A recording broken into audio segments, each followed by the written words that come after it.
All right, so we just have the rankings just came out. Hold on, I got a little pop-up on my page here. No. Wow, the technology's been crazy. Yeah, so the rankings are completely out now, right? I mean, you got Yeah, to be my updater here since YouTube yeah. TV. I can't. I completely forgot to switch to Hulu. What a win! What a win for the Hulu users. First of all, as a day one Hulu user, I'd like to put out there: stay on that side. Don't come running to us now. We've got ESPN Plus. We've got Disney Plus. Hulu. It's time to sponsor the era. I I I love a Hulu partnership. I love a partnership with anybody who's gonna air football for fuck's sakes. I mean, that's really all that I'm looking for right now. Like, I don't give a shit about your dispute. I don't give a shit, you know, for supporting Disney or supporting ESPN or supporting YouTube. I don't give a fuck. Just get the game on the television so I can watch it. That's all that I ask. Exactly. Make the viewers happy. It goes back to that saying, like, keep it simple, stupid. Like, seriously, like, I just give me football. I don't care about your dispute. Just figure it out. Or what do they say about in history with the kings? They say you're only as good if the masses are happy. Yeah, on the masses are pissed off right now. Yeah, the masses are not Give me a happy, glimpse. and yeah, no, it's maybe Hulu will lower their membership now. I Yeah, did see a conspiracy though that it's all a ploy by Disney to get people to join Hulu.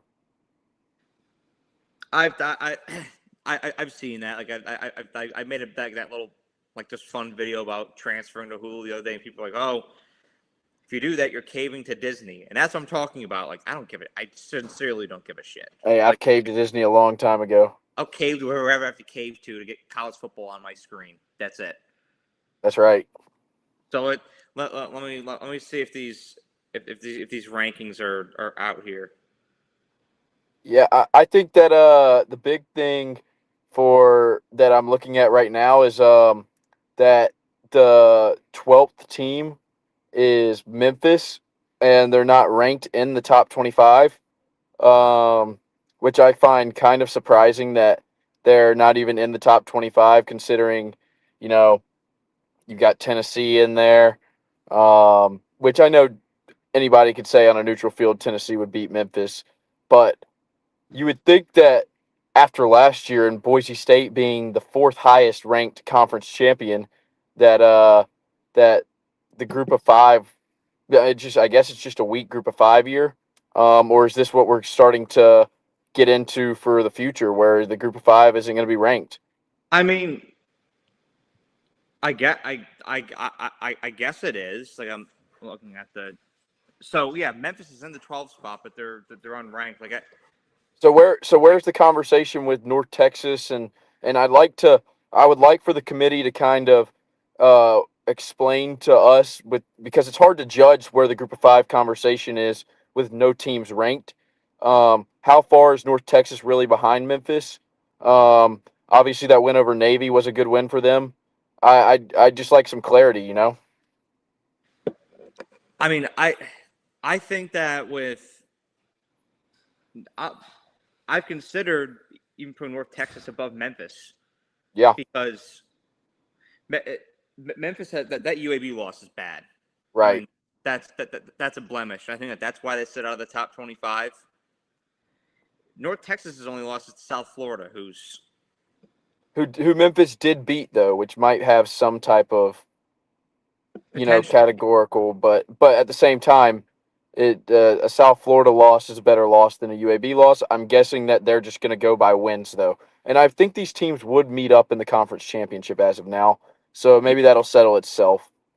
Yeah, it's an early season debate. I mean, it's crazy to see two Big 12 teams sitting in the playoff right now. Yeah, yeah. Well, BY and they play each other this week. I know. I honestly thought about going to that game too, and then I saw that the ticket prices are starting at 409, and I'm going to Tuscaloosa next Thursday, and so We're heading to that's the not Purdue. going We're to happen. heading to the Purdue game. Going to the Purdue game, going to the Oklahoma game on Saturday. I ain't got time for that. I want to go to Lubbock on Saturday, but to quote Sweet Brown back in 2012, ain't nobody got time for that. How was going to Texas the Texas game last weekend? Oh, it was sick. It was Fun sick. fun experience. The atmosphere was great. I mean, it was Saturday morning at 11 a.m. the day after Halloween, so I think it just took everybody a little while to get going.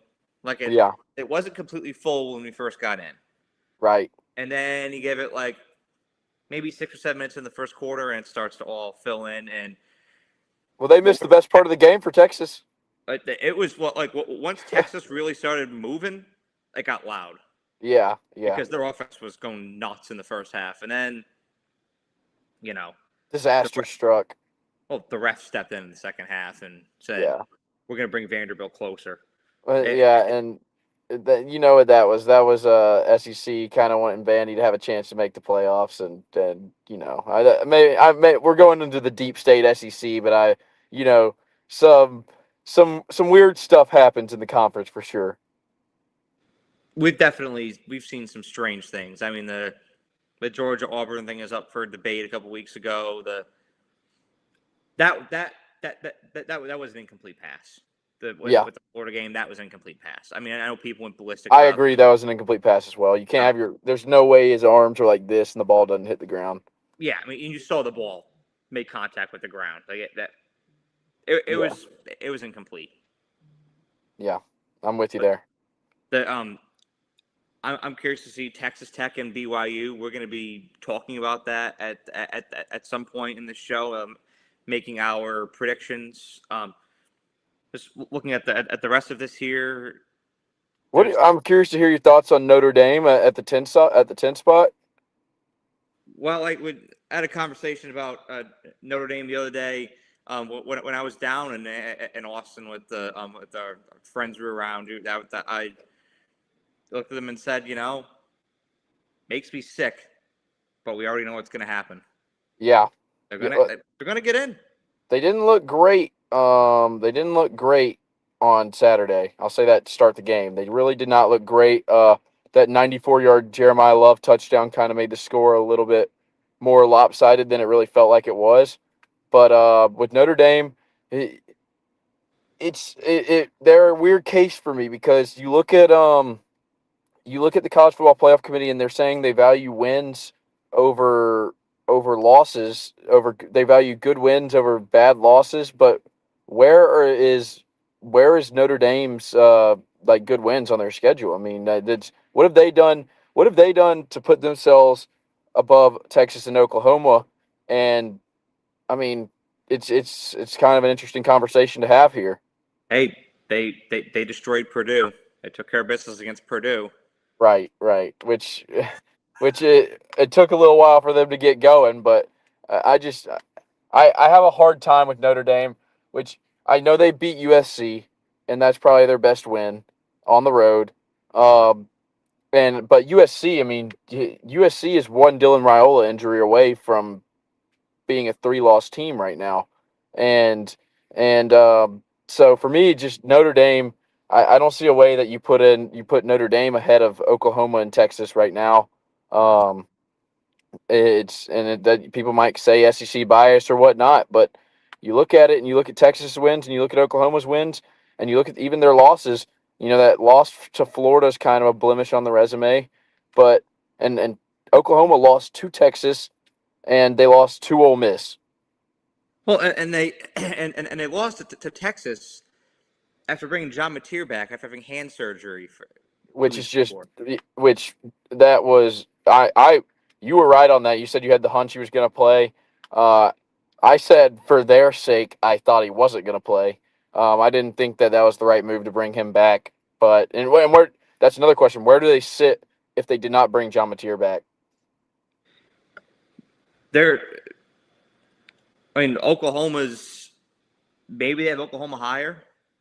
That's a question. That's really a question to ask right now. And it I might not even matter because Oklahoma's playing at Alabama next week. So if they lose, that's pretty much an elimination game for them. yeah. Um, but it's an interesting conversation to have. Well, especially since their two losses are Ole Miss, who's rolling right now, Yeah. and Texas, who's I think really could really be starting to find their stride. Like I think they might have found something in the fourth quarter against Mississippi State. Yeah. I mean, there's no telling, but they look like a different football team. I'll save some of this for next week, but Texas does have Georgia coming up still, and that's backs against the wall game for them, and that's really could be a back against the wall game for Georgia as well, as Georgia still plays Georgia Tech later on in the year, which I don't think is. I think Georgia Tech matches up pretty damn good against Georgia this Oh year, yeah, which that's that's running they can expo. quarterback. Like Yeah, they're yeah. yeah. That's that. So this is only the first college football playoff rankings, and there is just so many storylines to talk about, and still so much football to be played. I mean, we're in November, which is a crazy thing to say, but I mean, this college football season is really just beginning. We're just gonna. This is just the beginning of the marathon. Right. I mean, we've eliminated about 120 teams, but it's those 25. And I mean, there's some teams sitting back there in the bottom half. I mean, look at Iowa. Iowa's just hanging around back there. They've got opportunities to pick up some big wins. I mean, what happens if a 10-2 Iowa team with a combined point? What would it be? Combined losses of 8 points to it. That Iowa State loss looks a little bit worse now, but the number 2 team in the country by 5 points. What happens if they're 10-2? I mean, with some good wins too, they Well, they could and Iowa has the opportunity to make a statement this weekend they do. with This is Oregon. yeah, and I think this Oregon team is vulnerable. They're very vulnerable. I just I think that the way that they're gonna play physically Yeah, against Oregon, like I don't know if Oregon likes getting pushed around like that this year. I know. I don't I'm with know you. if they have that bandwidth, and I'm just watching Dante Moore. I feel like he's one of those guys that when the pressure ramps up and the game starts moving fast, I think he goes slower. Well, and let's talk about the mess of the ACC right now. You've got Virginia in there at 11 as the automatic qualifier. Louisville sits one spot behind them in the rankings at 15, and then you look a little bit further on. There's Pitt just sitting there, a team that we thought was dead and buried in the water, and they make the quarterback change, and they're 5-0 since bringing in that new quarterback. They bench Holstein, and the team just looks like a completely new. I mean, this team lost to West Virginia early in the year. My Mountaineers, who have just been on a roll recently. Actually, they're just playing spoiler to everybody at this point, Yeah, and that's their role. and they're causing chaos all over the country. But this ACC is a mess, and we're not even talking about Miami, who it looks like they're out of the ACC out of the ACC title race right now. They're cooked after And, losing to SMU. They're cooked. and they're ahead of Pittsburgh in the rankings. So the ACC is just it's a total mess right now, and I mean Virginia. This Virginia team has completely shocked me. I thought that they were a September to mid-October Cinderella run. I always thought Louisville was going to be in the conversation. They kind of shocked me. I mean, SMU really just I don't know how they managed to do it every year. They really hurt the ACC conference every single year. Last year they helped them. This year they played they got them with the Skype. They killed one of their big names. Oh yeah, they were the Grim Reaper on Saturday. They were definitely, and that dude, that was, I don't know if you were watching that game because you were in Austin, but uh, they called unsportsmanlike conduct on, I believe, Ruben Bain. It was somewhat loud in there, and it was like a fourth down and like 8 or something, and he went and like he hit the quarterback he hit Kevin Jennings a little bit after the timeout was called, but you couldn't really, like, even on TV you couldn't really hear the whistle very well. And they threw a 15-yard penalty. SMU tied the game up, went in, won in overtime. So, you know, it seems like Mario Cristobal's just cursed down there in Coral Gables. Well, we caught the very end of the SMU game because it kind of aligned with the Texas game, and so we kind of went into the club area and it was up on the TV, and so I was able to see somewhat of the ends, but like not. I couldn't Yeah. detail. But we were able to watch Virginia though. I was able to Yes. watch the first half of Virginia, and I was locked on to that. And Florida and Georgia as well with the Virginia game. This is fascinating to me. We're having this conversation Saturday too. The ACC championship seeding could really come down to the Virginia and Duke game next weekend. Is Duke still in it, aren't they? Because of their ACC record. That's right. Well, and Only so one what? So I mean, who knows how far down in the rankings Duke is?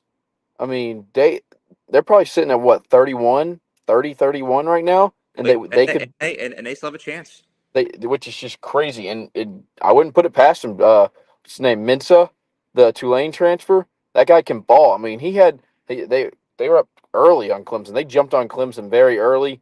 Gutsy play call to go for 2 there by Manny Diaz. I thought they had all the momentum and they were just going to pack it in and go to OT. But wow, that was a hell of a game as well.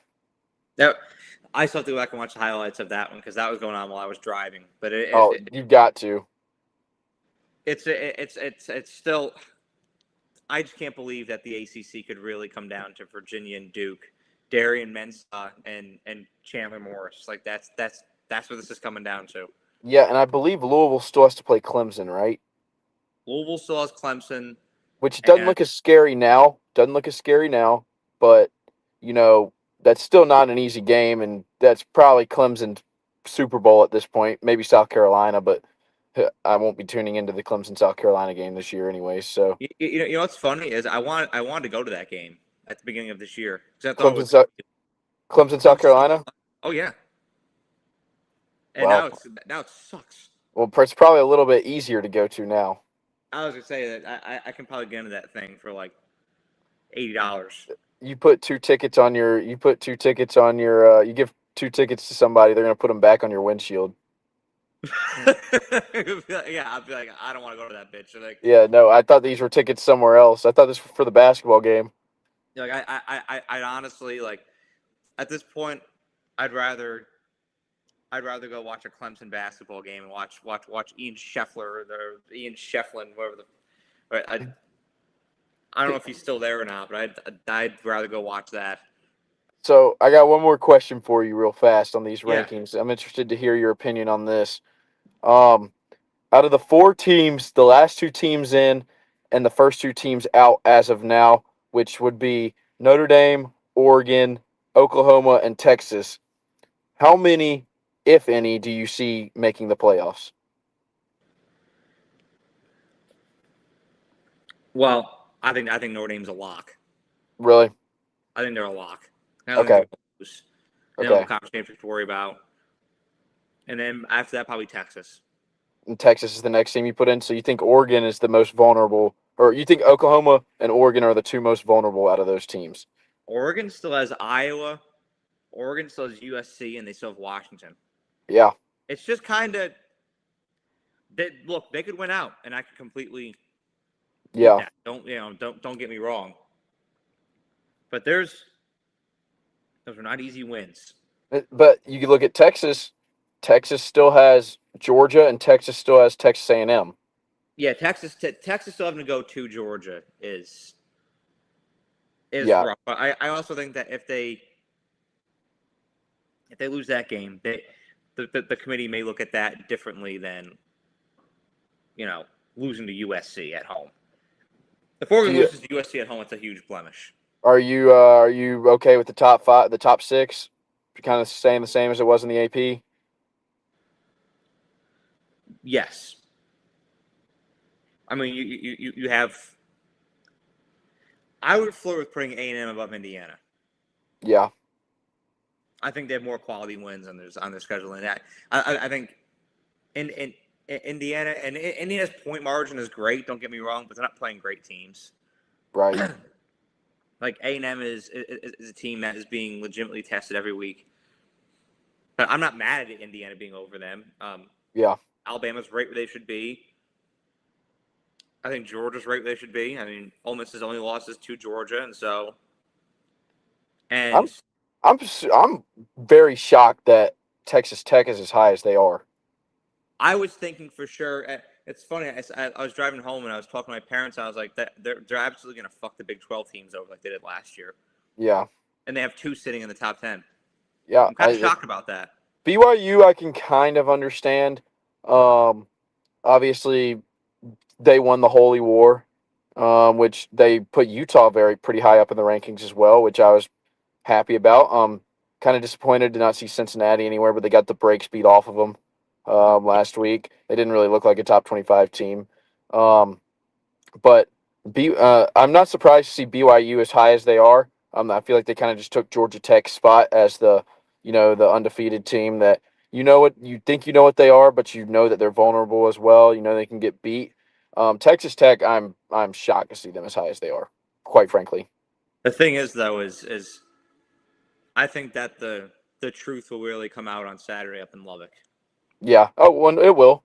It will. I'm just waiting for it. But I mean, they're 8-0 in Power 4. They deserve to be in the top 10. Was it this weekend last year as well where BYU came in undefeated, and that's when they lost their first game? I can't remember. Maybe they close that Kansas game. Yeah. It was close. Okay. Because I do remember them coming in and being like all high up, which credit to BYU. I would like to see when the last 2 times they've started 8-0 in program history was, but this. I mean, Kalani Sitake's doing a great job, and what's funny is Auburn people are talking about wanting to get him. Really? And if I were Sitake, he's not going to Auburn. Hell no. Also, I love that position. I got a lot of great resources, great NIL resources, great fan base. Also, I mean, he's a West Coast guy, and also, I mean, you saw the last West Coast guy they got, or coming from the West Coast, Harsin. They weren't very happy with him after 2 years. So, I mean, if I'm Sitake, I'm riding it out with BYU. I don't think there's a shot in hell they get him. I think BYU is an underrated job too. It's a great job right now for both any coaching position, especially football and basketball. Oh yeah, football and basketball. I mean, the resources you're getting for NIL, that's unrivaled. I would take that right now. Here, before we get predictions, I'm just gonna grab a tissue. I'm leaking here. I got you. I don't know where the hell this is coming from all of a sudden, but the past day it's really began again. It's probably something to do with the computer. Yeah, that computer has single-handedly destroyed my life. Yeah, it really has. It's. I'm sick of this shit, Luke. Literally, I'm sick of this shit.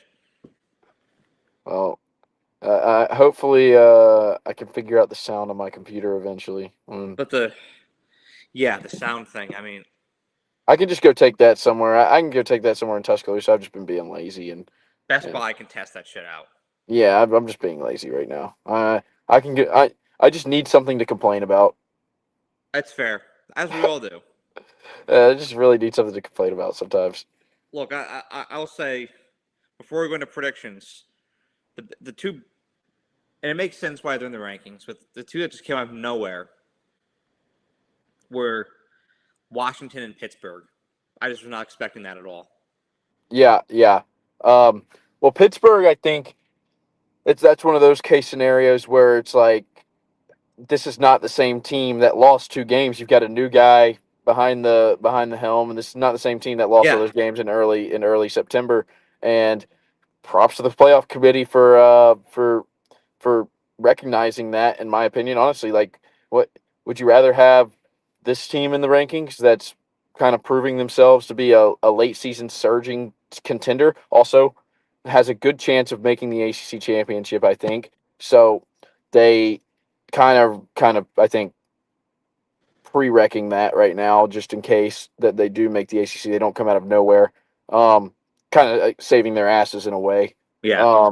But Washington, I have not been overly impressed with Washington throughout the year. Personally, in my opinion, they have that. I mean, Damon Williams is a great quarterback, very Kyler Murray-esque.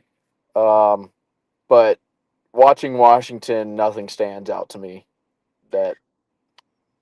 No, it's a I mean, I remember you predicted them to beat Ohio State a couple weeks ago. No, no, no, no, no, no, no, no, no. That was Illinois. Oh, that was Illinois. I got them. I got I them had mixed. watching. I had a Ohio State spread that week, so I That's did. that's I what it was was. everybody was on Washington. I didn't see a shot in hell they were doing that. No, not against Ohio State's roster. I'm sorry. No, That's not happening. But hey, maybe Pitt can be this year's Arizona State. we'll see. I mean, yeah, Pitt Pitt is such an interesting scenario to me. Like I think they might be the most fascinating team in this whole scenario, in my opinion. Because they're what I need to. I haven't seen their schedule. I kind of Pull just it up. eliminated Pitt early in the year. Um, You looking it up? yeah, I'm seeing who they got left because I think that there's a really good they're a really good chance that they can make the they well I say that they got their last they will earn it if they get there. Their last three games are against Notre Dame at home in Acrisure Stadium, Georgia Tech on the road, and Miami at home. So they will earn it. They do have a bye week this week before the Notre Dame though. If if they win those 3 games straight, Pittsburgh's gonna be scary going into the playoff. I don't think it's gonna happen, but I don't think it's going to happen either. in the scenario that does, Pitt's scary. And also, um, is it one of the games? I forget if it's Pitt or if it's Louisville, but one of those games did not count as a conference loss. Is it Louisville, Virginia? That wasn't technically a conference game. It was those Virginia and NC State. Virginia and NC State. So I want to say Virginia's loss doesn't count I know it has Virginia in it somewhere. Virginia's loss doesn't count as a conference game. I'm checking right now. I believe it's Virginia and NC State. Yeah, that's right. Which is just What a random loss that is. well. Also, why is it not a conference game? I I have no idea. 'Cause they've been in the ACC together for decades. Yeah, I mean, it feels like if anything that should probably be a conference game. Those are two original ACC teams. I could understand if they had like scheduled a series against Cal 3 years ago, 4 years ago that just wasn't supposed to be there and they kept it. But yeah, just strange, I mean very that happened strange. with Kansas State and Arizona last year when they played each other. Really They were they had a home and home schedule. interesting. They had Okay, the so same conference. but I feel like there's no way this is scheduled outside of a conference. I don't know. I have I no was idea. hold on before I do the predictions. I just want to see if there's an explanation.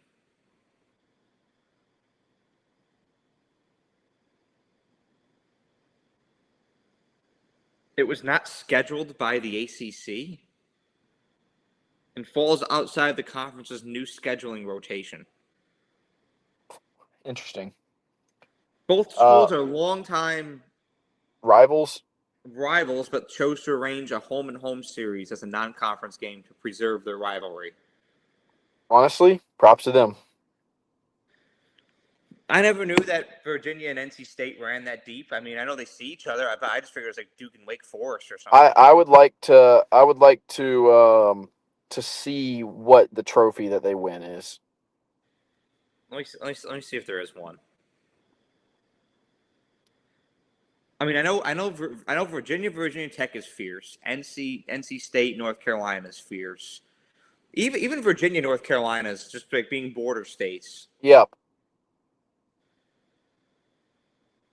NC State trophy.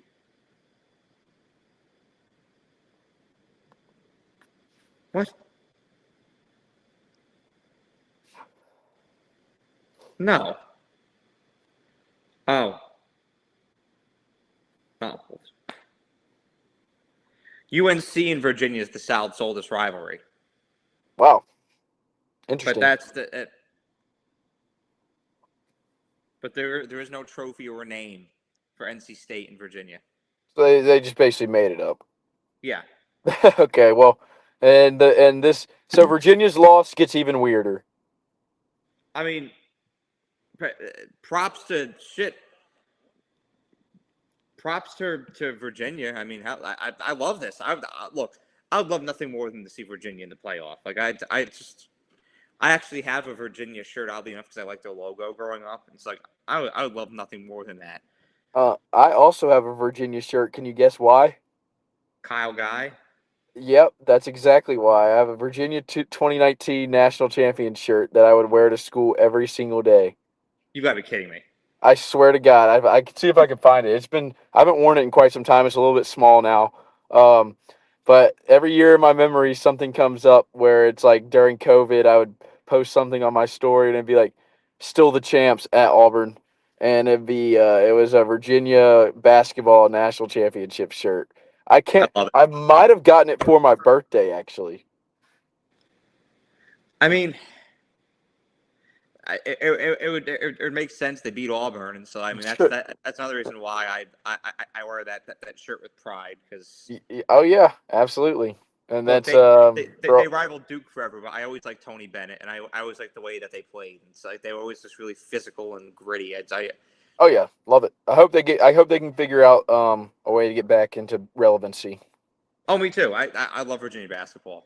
Yeah. I miss Tony Bennett dearly, as I miss Roy Williams as well, and Jim Boeheim and Syracuse.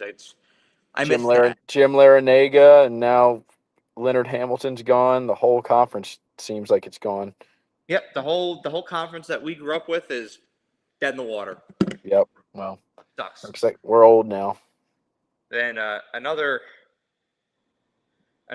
thing that's dead here is the Brian Kelly era at LSU. Oh yeah.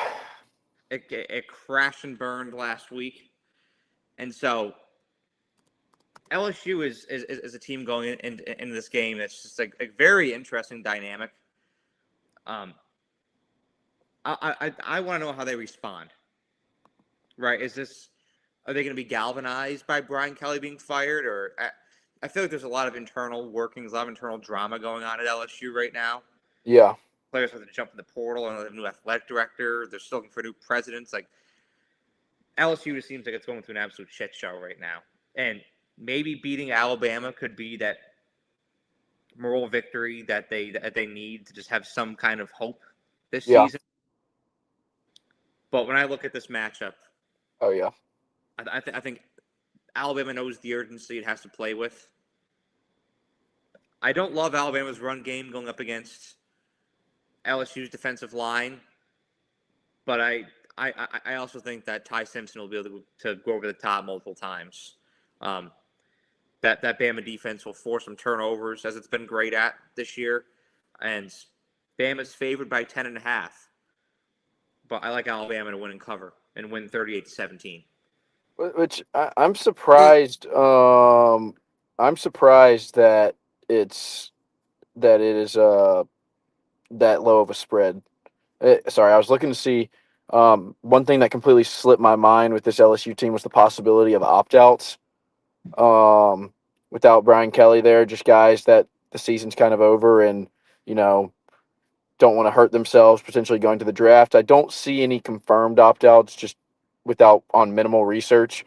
Um, Is that I Harold Perkins out? That's what I thought I saw on Twitter earlier. I just looked it up though. Nothing came up. I couldn't tell if I didn't want to get fake news, but I Yeah. want to say my gut tells me he's opting out. Which if he's gone, then I think that's a real detrimental loss to this LSU defense that already we saw struggle last week against A&M. And I was on here predicting that, or 2 weeks ago, I was on here predicting that LSU would beat A&M because Brian Kelly's a cockroach. And you said we only put two possibilities out there. The first one was they beat him. Brian Kelly's a cockroach. LSU gets their back against the wall. They come out firing. They get a big win. The second one was the wheels fall off the train and the program just goes a different direction. Kelly's gone, and which who could have predicted that after week one beating Clemson? With first of all, I mean that we thought that this team was one of the best in the country after week one. But with that being said, um, Yeah, LSU is a disaster right now. I just don't see a way. I could see them kind of being a little gritty like that Auburn team was in Tuscaloosa last year, where they made some big plays. That Auburn team relied on turnovers. Alabama's been very good about turning the ball over this year. Knock on wood. Yeah. Um, and it's a 10.5 point spread. I'll be in Bryant Denny. Just got my tickets today, and I'm gonna say Alabama wins 45-13. I expect the bye week could not have come at a better time for Alabama. Yeah.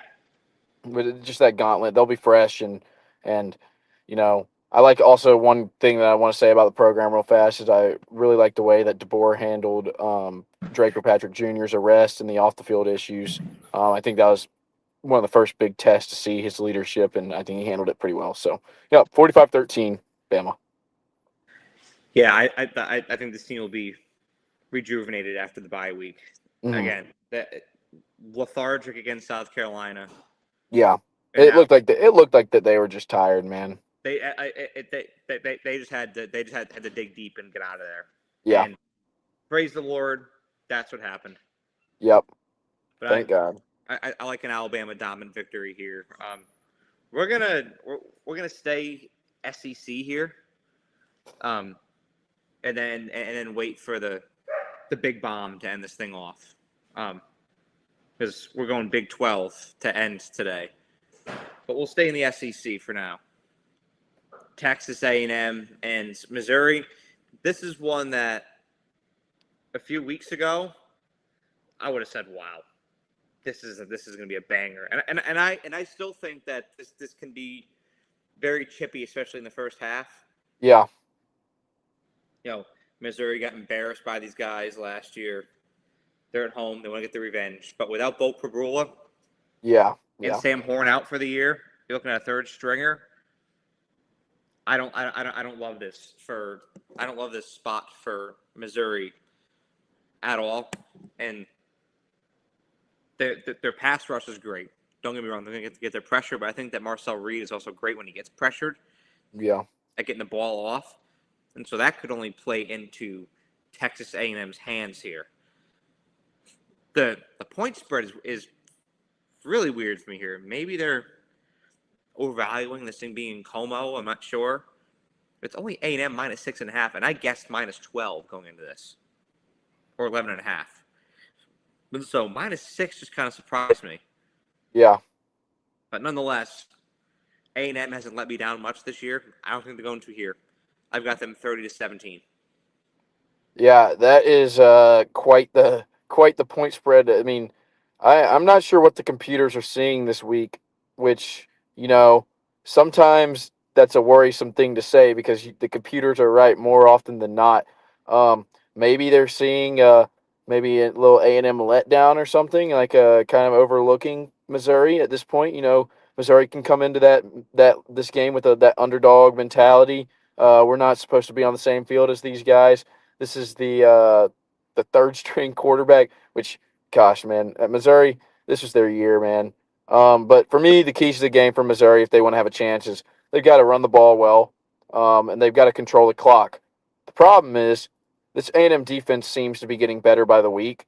Um, Obviously, they were shredded by Notre Dame, which maybe that's kind of what we're overlooking here. Notre Dame's run game looked pretty solid against them, but I'm with you here. I just this A&M team just seems like they're locked in, they're focused, and I don't think that the pass rush for Missouri is good enough to. If Marcel Reed's mobile enough to get out, and he's smart enough, and he's right in the conversation to go to New York, and I expect him to really put a stamp on that on Saturday. Um, I like A&M 31-17. That's literally 1 point off for me. I So know. we feel the same exact way. Yeah, I think Missouri can maybe generate a turnover or two to score. Um, I just I don't see Missouri being able to go 75 yards enough times. Well, and I also completely agree with what you said. A&M possibly having a letdown going into this, just because you're sitting at A&O. When's the last time A&M's been sitting at this time of Yeah, year? I mean, this is for our lifetime. This is uncharted territory for A&M, and It's only Mike Elko's second year. So feels pretty good there right now. Yeah. The key is going to be staying locked in, staying disciplined, because all three of these games to end the season are winnable. Yeah. Just lock in. Same thing I said about Alabama last year, and they didn't do it. A&M needs to, and I think Alabama will too. But you're 0-0 every week. I Yeah. love that quote. You're 0-0 every week. 8-0 right now, it's great. You play this game, you throw it out the window. Doesn't matter. It's about going to Como and dominating this weekend. But I think that Mike Elko does a much better job at equipping this team mentally and preparing them for spots like this where they would have fallen short with a Jimbo Fisher or with a Kevin Sumlin. And that's why I view A&M differently than I have these past several years. I mean, Is of him. 6.5 just feels like a good spot to take A&M. Oh, I'd hammer that. I would hammer A&M minus 6.5. Yeah, I'm with you there. And another very, very weird point spread here. This is the game of the week, in my opinion. Absolute, hands down, it is. It was going to be Bama LSU all this time, but this is it. This is what we're popping our popcorn for. And just fair warning, everyone. This thing's happening at 11 a.m. our time. Oh, So Lordy. it's time to wake that ass up, get out of bed, and get ready, because this. I'm gonna have to split screen this between this game and the Bama St. John's game, man. Oh, it's not the same time. Son of a bitch, I'm still getting And used to basketball. why can't we not? Can the Big 12 get their shit together and flex this thing to the night game? Why? No. We need it at 2:30 or 2:30. Yeah. Well, I said the same thing about the SEC with Texas and Vanderbilt last weekend. Yeah.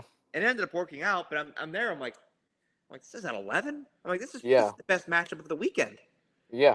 Like, we're here at 11. Yeah. I'm like, what the fuck? I the day knew after Halloween.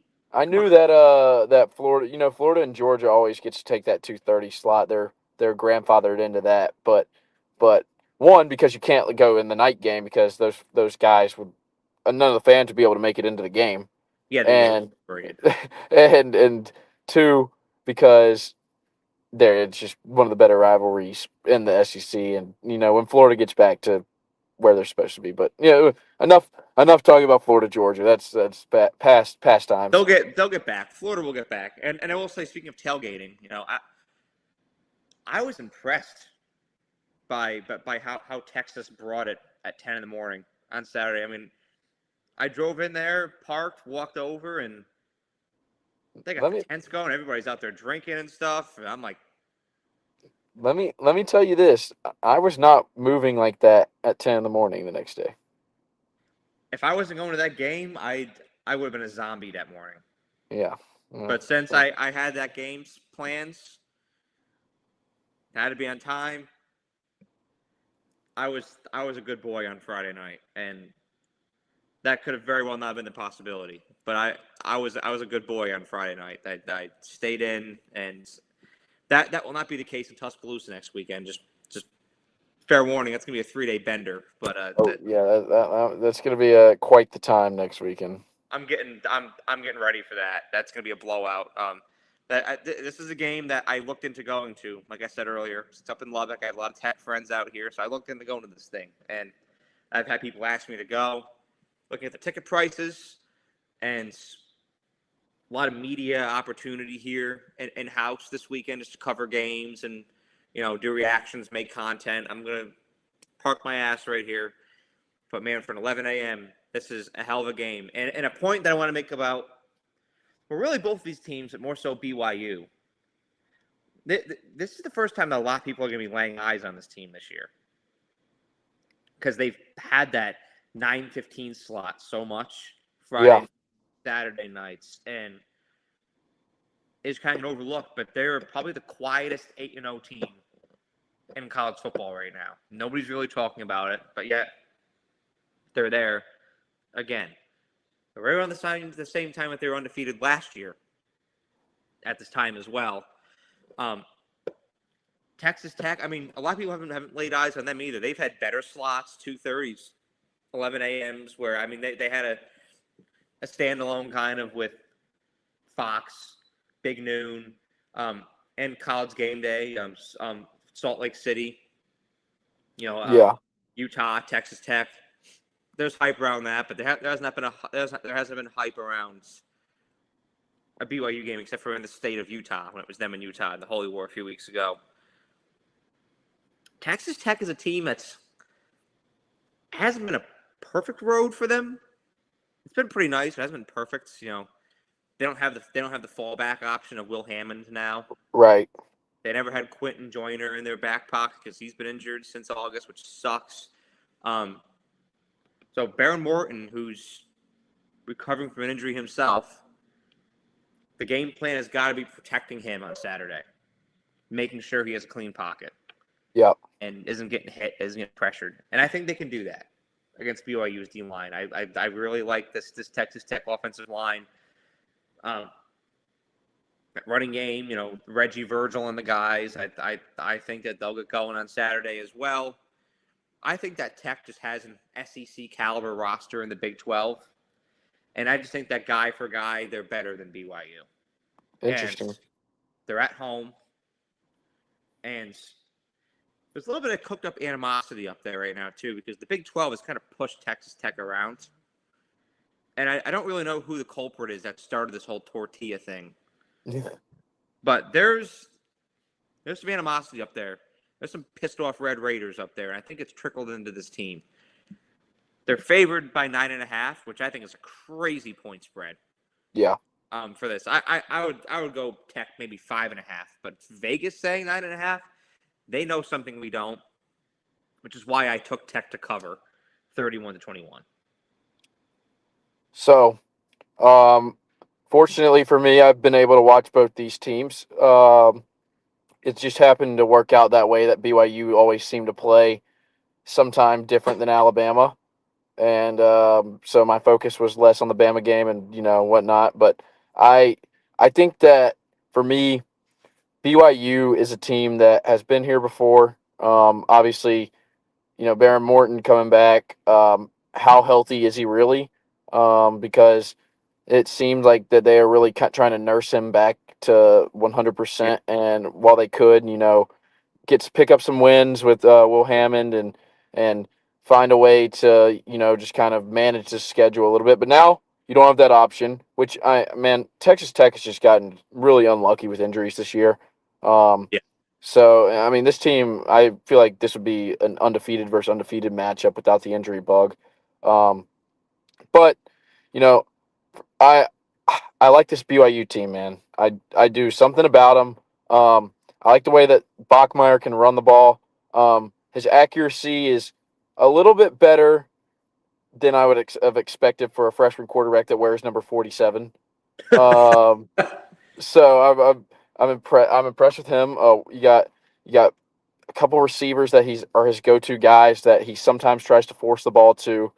I think that Texas Tech's going to be able to generate a couple turnovers. And for me, I just think that this is a spot that BYU loses. I think that they're going to cover that 9.5 though, and I think if they lose, it's going to be in a very close game. Maybe like I'm going to say I think it's going to be low scoring though too, dude. I think I'm thinking 21-17, 21-20, that low scoring. I like this BYU defense, man. They can get after you. They have some mental lapses, but they're hard nosed. They're gritty. They clog the middle well. I always say those Polynesian guys that are out there on that West Coast. No one wants to run against those guys. So yeah, the tortilla thing. I never really understood it to begin with. But yeah, sure. We'll get pissed off about it. Give your team some motivation. Put it on the locker room. Say, hey, the Big 12 hates us. They don't want us here. Yeah, I think Texas Tech wins this game. I expect to see this I expect to see a rematch of this game though in about a month. I would love that in Arlington, and that's going to pose a decision for me. Yes, it is. It's going to be, do I stay here? And well, it depends what Alabama does. I mean, we have to. I'm looking ahead. We have to win out. Well, we'll know in 2 weeks. Yeah, because if Bama beats LSU at Oklahoma, then the lock, it's a clinch pretty much. So that could happen while I'm there. Yeah, that would clinch the SEC championship. Honestly, if that happens that night, I literally may just go on and buy my SEC championship ticket right there. I'm with you. I mean, why not just rip it at that point? Just I'll sit in the damn nosebleeds. I don't care. Now I still am pissed off that I wasn't there for the Georgia game back in 2023, and now I'm getting this No. opportunity back again. I'm not going to miss it. Being from Birmingham, Alabama, this might surprise you. I've only been to one SEC championship game, and that was Florida in 2020 in the COVID year. That was the one you went to? Yeah, Why weren't you there in 23 or 21? and 21, I was a freshman and I didn't get student tickets, and for some reason, I've just never been a big Atlanta guy. It's not on my destination locations to go to. I try to stay far away from Atlanta as much as possible. 23, I can't remember. I can't remember why I didn't go to 23, but I think ticket prices were just so expensive, and I was waiting for either a playoff game or a national championship game, which we ended up going to both. I'm glad I didn't go to the national championship, but it was also in Indianapolis, so I was considering going to that. I don't know, just scheduling things. But the COVID one was weird. It was fun. You know, this is one you always remember. That's one of my favorite games ever going to. That was It was very stressful too. I mean, I was getting very angry at Josh Jobe at a lot of points in that game because Yeah. just stupid penalties, and it was John Mechie that saved the momentum of that game for us with that hit. And also, I think it was because I think I went to that game because I'm pretty sure I didn't go to a single other game that year because it was impossible to get tickets, Yeah, and I knew that we were going to win the national championship, so I was like, I have to go to this game. I mean, nothing was in our way. I mean, No. we just mowed over everybody that we played, including Ohio State in the Natty. So, Yeah, that was a special team right there. but the 21 one, I'm not as mad at myself because I didn't have a car at Alabama at that point, so Yeah. I didn't really have much of a means to go up there. Like I brought my car down in the summer of 22. I biked everywhere in 21 my first year there. It's just crazy to think about now. And then 23, I'm pissed at myself because I had every ability to go up there, and the week just took a hold of me. Yeah. So Yeah. that one I Hell. take personally. And so if Alabama, so help me God, is back in this SEC championship this year, I think we got to run it. Hey, you live and you learn. Yep. It's that's why I do this thing. You learn from your mistakes and you move on. But we're going to be back on here next week, next Tuesday, doing these rankings reactions for week 12, and then who knows? We're going to have to see what we can cook up while we're in Tuscaloosa. Maybe. Purdue game. Maybe we get a good video between the Purdue game and that Friday and whatnot. We got a lot of opportunities. Well, we'll brainstorm it, but whatever we come up with, we'll let you know by, let's say, Sunday or Monday. We'll keep you posted on what's gonna happen next week. We'll figure it out by. Oh, what's that? We'll figure it out by. I just got a notification. Add effects using hand gestures. Nah, not doing anything. I don't think. But we'll figure it out by Tuesday. We'll get it figured out. Absolutely. No, I think we have some great content opportunities next weekend. And one more thing before I go, I want to shout out all 300 plus new followers on Instagram over the past 2 days. I don't know what the hell happened. It's getting rolling, bro. It's rolling. It's 4 million views over the past month on that page, and so it's really turning into like a professional account on there with the way that the traction is going. One video went viral. What's that? Consistency. It is consistency, very much so. But there's one video that went viral, and I'm not big on the video that it was, but nonetheless, it did it. It was Jaden Daniels' injury on Sunday night with the arm going backwards. Oh yeah. It went viral on there, which prayers up to Jay Daniels. That was an awful injury to watch, but it brought in a bunch of new followers and got almost 4 million or 3.5 million views on that video. And it's not the way I would have wanted to gain followers, but nonetheless, people are laying eyes on the page, and it's growing. And there's only And it was genuine. It was well, and I also I used that post to express my disdain with Dan Quinn and that decision of letting him in, which is fucked up. Yeah. Because it was garbage time. There's no reason to be out there. Dude, Washington is just cursed, bro. Those quarterbacks are just cursed. I'm worried now because I had so much. I love Jane Daniels so much. Love he had everything going for him, and he may still, but I'm. It was his non-throwing throwing arm, so I'm hopeful that he'll come back from that. I think he'll be okay. It's just like you're saying, it's just the stigma of it being Washington. Like it isn't the non-throwing arm. RG3 fucked up his knee. I know there's a lot of RG3 comparisons going on right now. Alex Smith snapped his leg in half. Alex Smith almost died. Yeah, like quite literally. And so, like he almost went into septic shock, and so like there were compared to those two stories where RG3 liked to use his legs a lot and really just couldn't after that injury. What happened to Daniels sucked on Sunday night, but he's at the end of the day put that thing in a cast, let it heal. He's going to be all right. It's dislocated. You just got to let everything fuse back together again, and he may see the field again before the season ends. So 6 weeks. Don't put him in.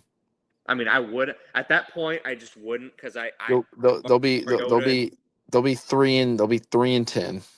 Yeah, they're definitely going to be your biggest drop off this year from where they were last year at this point, and not all of it's on them. They've had some really shitty injuries. I mean, having him and Scary Terry out is that sucks. Should have came to the Ravens, Debo. Tried to tell you, him and Lamar would be great together. Hey, jet us to the Ravens? No, I'm joking. I'm joking. I can't. I'll get my Ravens bias out of here. We are winning the division. We are winning the AFC. I agree. Pittsburgh's not going to hold on to that lead. They're too inconsistent. Nope, and we're winning the AFC too. We just got Draymond Jones from Tennessee winning the division. I'm not taking anybody over the Chiefs until they prove me wrong. Not a bad take either. That's where I'm at. I know I picked the Bills to go to the Super Bowl, but I still feel like they're going to do the Chiefs thing. You know who I think is going to win the Super Bowl? Who? And then ride off into the sunset together? The LA Rams, Matt Stafford. Oh, I would love nothing more than that. Mm-hmm. I would adore that. I think they're going to win. Those are, man, I love them guys. That would mean the world to me. Depends on if Puka stays healthy. If Puka stays healthy, Matt Stafford is one hit away from disaster with, bulging discs or disc issues in his back. It's never a road you want to go down. I will just say that. And one hit when it comes to that can make him laid up in a chair for 3 months. And so and getting back surgery. So, I'll just leave it at that. Offensive line, all 5 of you, do your fucking job. That's all I can say in LA. Do your job. Keep that man upright. And that's what I'm telling the Bama offensive line this weekend too. Do your damn job. Open up some running lanes. As I will say, it's one thing that pissed me off against South Carolina, and I know the spot they're in, and I'm happy that we pulled it off. It was a great win for the program. But we got to run the ball. Yeah, eventually. Right. We'll get there eventually. Off the line of scrimmage, you're not going to sustain that. So we'll get there eventually. One day. LSU and Oklahoma's tough to. LSU will be easier than Oklahoma to do that again. So hopefully they can get the ball rolling this weekend. Agreed. Well, thank you for coming on, Luke, and thank you all for watching. Have a great day. Survive the technical issues.